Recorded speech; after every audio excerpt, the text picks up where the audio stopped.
আসসালামু আলাইকুম, শুভরাত্রি সবাইকে। তো ডিমের যেমন বিভিন্ন ধরনের পদ হয়, তার মধ্যে আজকে আমি একটা পদ রান্না করব। সাধারণ একটা রান্না, সেটা হচ্ছে ডিম আর আলু দিয়ে একটা তরকারি, যেটা ঝটপট রান্নাও করে খাওয়া যায়। তো ফার্স্ট আমি ডিমগুলোকে সিদ্ধ করে এখন ভেজে নিয়েছি।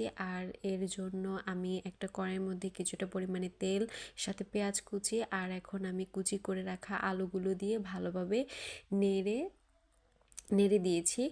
দিয়ে রাখার পর এর মধ্যে কিছুটা পরিমাণে রসুন বাটা দিয়ে দিলাম। দেওয়ার পর আবারও কিছুটা নেড়ে দিয়েছি। নেড়ে দেওয়ার পর একটু লবণ দিলাম, হলুদ দিলাম, মরিচ দিলাম।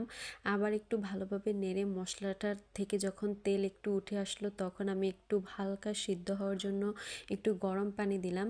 তো গরম পানি দেওয়ার পর আবার একটু নেড়ে এখন আমি টমেটো কুচি, পেঁয়াজ কুচি আর গোটা কাঁচামরিচ দিয়ে ভালোভাবে নেড়ে এর সাথে এখন দিয়ে দিব কিছুটা পরিমাণে জিরা গুঁড়া। এটা হচ্ছে ভাজা জিরা গুঁড়া দিয়েছি। ভাজা জিরা গুঁড়া দিলে কিন্তু তরকারিটা খেতে অনেক ভালো লাগে।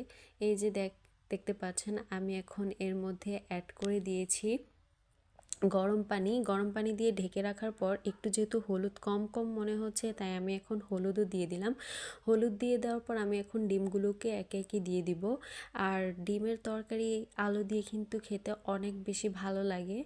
তো এখন আমি এর মধ্যে কিছুটা, যখন এর ঝোলটা কমে আসবে, তখন এর মধ্যে আমি একটু বিলাতি ধনিয়া পাতা অ্যাড করে দিয়ে এখন ভালোভাবে আবারও কষে নেওয়ার পর এই যে এখন আমার রেডি হয়ে গেছে ডিম আর আলুর তরকারি। তো দেখতে কেমন হয়েছে অবশ্যই কমেন্ট করে জানাবেন।